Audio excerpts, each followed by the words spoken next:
Hello everyone, welcome back to Wentworth Life, the channel that talks everything Wentworth. If you're new to the channel, then you know what to do. Hit that subscribe button right now. Be sure to stick around until the end of the video as I will be responding to some of your comments from my previous videos. Okay guys, how are we all doing? So after my previous video of the top 10 favourite Wentworth episodes, I had a few video requests to put together my favourite top 10 Wentworth characters, so guys, your wish is my command. Now I didn't really have much trouble putting this list together, however I did find it difficult putting my favourite characters in order. Now a lot of the characters on this list I love the same, but I had to stick them somewhere on the list. But anyway guys, that's enough chat from me, let's jump straight in.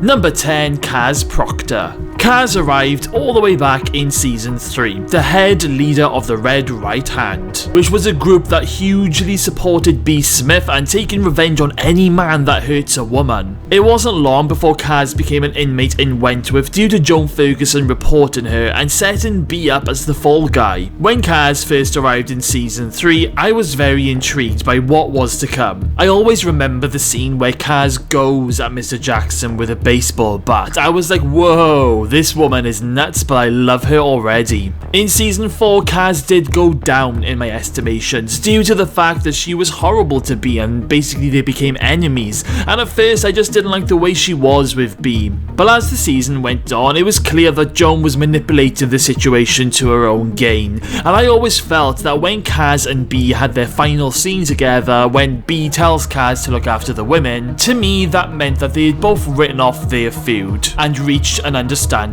As seasons went on, Kaz went further up in my estimations and eventually did become one of my favourite characters, especially when she became all badass after killing Sonia Stevens and when she tried to bomb Mari Winter. It was brilliant. It was such a sad moment when Kaz was killed off in Season 7. I did feel that it left a massive void in the show after she left in terms of the top dog role. So Kaz's first episode was Season 3 Episode 1 and her final episode was Season 7 Episode 4. However, she did appear in Season 7 Episode 5 as a dead body while forensics were taking photos.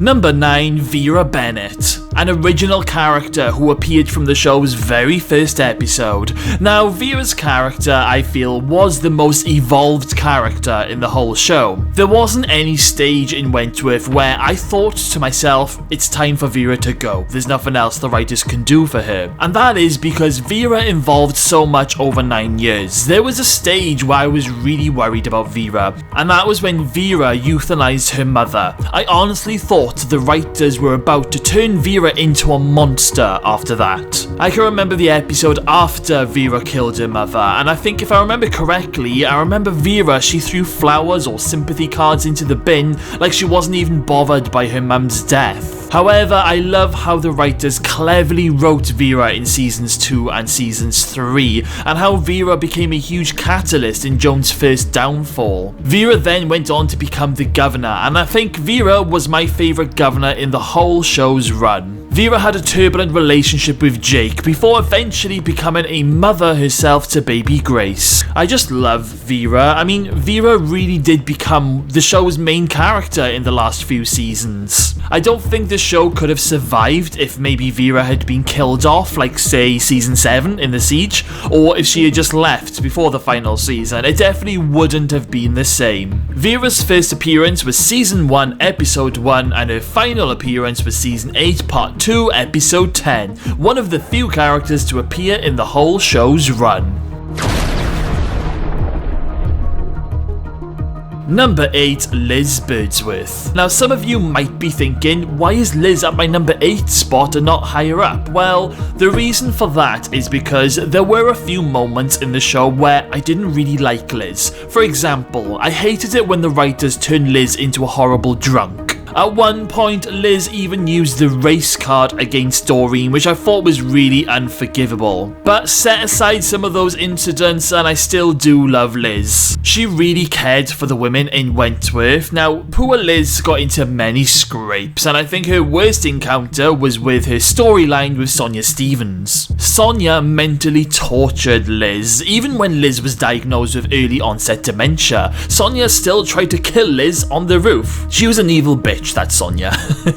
It was really heartbreaking watching Liz get worse with her illness as the seasons went on. And of course, the saddest moment ever in Wentworth history is when Liz passed away. The show definitely suffered a huge loss when Liz left the show, and I always felt that seasons 8 parts 1 and 2, they definitely needed a new mum figure to create some balance in the prison. But with there only being 20 final episodes, I suppose the writers just didn't get that chance. Now, Liz first appeared in season 1 episode 1, and her final episode was season 7 episode 10.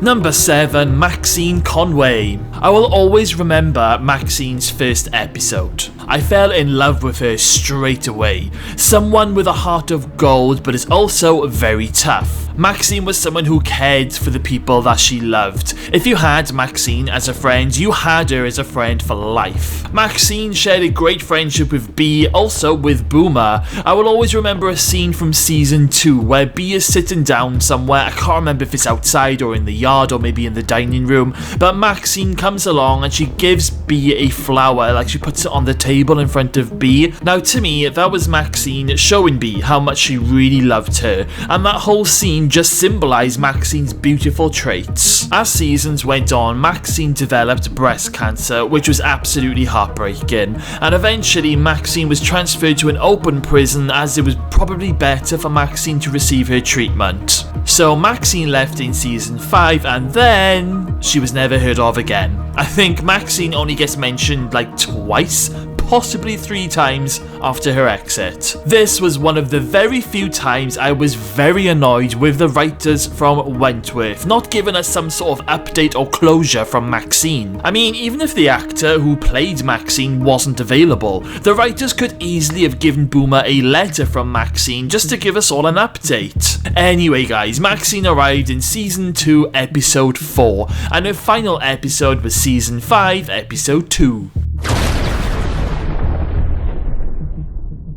Number 6, Will Jackson. Now, some of you might be shocked that I put Will Jackson higher than Vera. Well, the main reason for that is because at one stage of my life, I was totally besotted with Mr. Jackson. Like, honestly, I think he is gorgeous. I can remember in the very first episode of Wentworth when the women were talking about, I think it was a game of basketball, and Doreen shouts out that all the women were perving on Mr. Jackson's ass, and I ended up shouting out at the TV, well, I would have been too. Anyway, aside from Will's good looks, I did really like him as a character, because he was one of the very few officers in the prison that really cared for the women. This guy went through so much heartbreak. Not only did he lose his wife in episode 1, but Bea also died in front of him on the ground. CRAIGz was also murdered, who Will once had a close connection with, and then Mari Winter was killed off in the final season, who Will was once in love with. I mean, how on earth is he still there after all that is beyond me, but I'm glad he did stick around until the final season. I always felt that Mr. Jackson wasn't given enough gripping storylines in the final 2 seasons. He kind of just faded as a character during his stint as a governor, especially in the final season. I always thought him and Joan were going to be having one more final showdown, but we didn't end up getting it, never mind. But anyway, Will Jackson's first appearance was season 1 episode 1, and his final appearance was in season 8 part 2 episode 10. Number 5, Joan Ferguson. Now, even though Joan Ferguson was a huge villain in the show, I still absolutely love her character. There was just something about her that was fascinating to watch. As evil as she was, she also had her own demons, and she is definitely not a one-layered character. There were moments in the show when I just couldn't wait for her to die, especially after the whole Bea Smith thing, but there were other times where I just wanted to see how much more evil she could get. Joan was a very entertaining entertaining character, and you just never knew where you were with her. I think season 5 was probably the weakest season for Joan in my opinion, because the writers just turned Joan into a little bit of a pantomime villain. There were times where she would make me scream at my TV, and other times where she would make me burst out laughing. I don't think Wentworth would have been the same show without her, and this is why Joan scores a number 5 on my list. Joan Ferguson first appeared in season 2 episode 1, and her final appearance was season 8 part 2 episode 10, but she did have a little bit of a break after she was buried alive.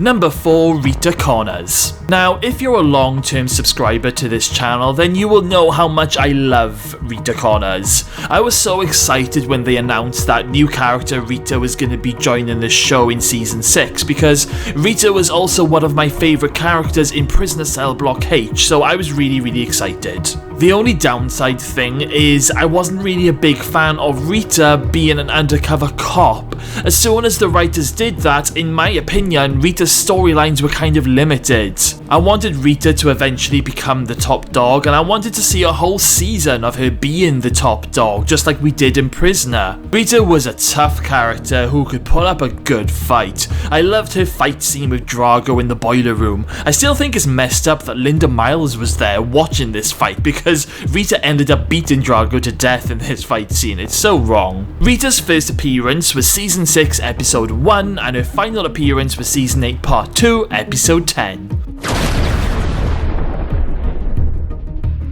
Number 3, Frankie Doyle. It's amazing how Wentworth can make you love a character one season, hate them the next, and then love them all over again. This is exactly what happened for me with Frankie. In season 1 I loved her, season 2 I hated her, then season 3 onwards I loved her all over again. Frankie was a massive character from the get-go. She was the original H1 boss when the show started with all her H1 family. Frankie was also a character who went through some major changes throughout the show. We saw Frankie's journey on the outside in season 4, where we saw her trying to make a new life for herself, but she was also struggling to break old prison habits from time to time. Frankie was then set up for Mike Panisi's murder and brought back to Wentworth in season 5. Frankie then ended up escaping by the end of season 5, and just before season 6 began, it was announced that Nicole was pregnant in real life. So I think a lot of us were a little bit worried that maybe Frankie was going to be killed off in season 6. And when Frankie ended up getting shot by the police, this really concerned me. I honestly thought Frankie was going to die. But after a very intense and emotional episode, Frankie ended up having a happy ending with a proper tearjerker. Frankie was one of the very few characters who had a happy ending. Now, Frankie first appeared in Wentworth in season 1 episode 1, and even though Frankie left the show in season 6, her final episode was actually season 7 episode 9, after Frankie came to visit Liz and Boomer. Number 2, Boomer Jenkins. Boomer just misses out on the top spot now, but that doesn't matter. I absolutely love Boomer. She started off as a small character in season 1, but Boomer became a bigger part of the show from season 2 onwards. Boomer is a friend that you would always want, kind, caring, and a little bit of innocence as well. Not only that, but she was a pretty good fighter to have in your team. All Boomer ever wanted was to be loved, and we learned a little bit more about Boomer's backstory in season 7 when she had a day release with her mum. Now, Boomer's mum was awful to her. Actually, Boomer's mum just pisses me off. I don't like her at all. She used to call Boomer names, and she used to call her stupid and make out that she was just thick, and oh, it makes my blood boil just even saying these words. Saying that, Boomer struck up some amazing friendships in her time in prison, including Maxine, Frankie, and Ruby. But I think all the women loved Boomer. Even the ones that may have had some run-ins with her in the past still loved her. Boomer's dream finally came true in the final season when she finally got herself pregnant. Something that she'd been trying to do since season 3. Boomer first appeared in season 1 episode 1, and her final appearance was season 8 part 2 episode 10. Not bad for a character who started off as a small part. Number 1, B. Smith. It was always going to be B. Smith at my number 1 spot. I absolutely loved B. Even in those moments where Bea had to be tough to keep some of the women happy, I just loved her. I think one of the best parts about the earlier seasons of Wentworth was the fact that we all got to see Bea rise to top dog over 2 seasons, and then in season 3 we finally got to see her in that top dog position. It wasn't something that was done overnight. I mean, this was like 3 years, 3 seasons. We watched Bea grow and earn the respect of the women. Bea literally went through hell in 4 seasons, so it was nice to finally see Bea find some happiness with Ali in season 4, even though it was short-lived due to bloody John Ferguson. Bea was the best top dog in the show's run, in my opinion. She followed the rules that she inherited and dished out punishments when she needed to, even when it was tough for her to do it. But Bea also cared for the women and wanted the women to have a fair go. Even when Joan tried to make things tough for the women in season 3, Bea didn't hang around. She orchestrated a protest in the yard with the women and telling Joan to her face that she doesn't even run this prison, but Bea does. It was a very sad day, the day when Bea died. I mean, there were floods of tears all around the world. The only comfort I get is by imagining that Bea is now back with her daughter Debbie, and they are waiting for Ali to come and join them one day. Bea Smith is a legend. Her first appearance was season 1, episode 1, and her final appearance was season 4, episode 12. And that was my top 10 favourite characters of Wentworth. Once again, there are other characters who I love, but I just couldn't fit them into this top 10 list. I mean, Ali Novak came close to entering, and so did Bridget Westfall, but they just missed out. So, what did you guys think of my list? Do you agree? Who is your all-time favourite Wentworth character? Let me know in the comments box below. Right then, it's now time to reply to some of your comments. Liz Brown, what a sweet surprise. Let's go, Craig, good on ya. Great number 1 episode with that song Radioactive. 100% Liz. I think every time I hear that song now, it always reminds me of that scene in Wentworth. There are times when I go out shopping and that song comes out and I'm already reliving that scene in my head. It's absolutely off the scale. Thank you for your comment, Liz Brown. B-Star181. Rita killing Drago with her bare hands was definitely one of my top favourites. Brutal and shows Rita's toughness. Oh god, yeah, that was a brilliant episode. I mean, I think it might actually be one of my all-time favourite fight scenes. I'm not sure, it might be a tough one, but it's definitely up there in my top 3. And it really was brutal. Do you know the scene when Rita breaks Drago's arm and then Drago screams out, oh my god. It doesn't get any more brutal than that. It was amazing. But you never know, it might pop up in my part 2 series. Keep your eyes peeled. Thank you for your comment. Wes Goodwin. Ferguson in the Grave has to be up there for me with Bea's pick, and another one for me was the Brawler in the Water and Kaz and Will. Yes, 2 amazing episodes there, Wes. Now, the episode where Ferguson is buried alive and they're playing that like chilling, haunting music, I always get goose pimples whenever I see that scene. Even when I think back about it, I'm getting goose pimples now.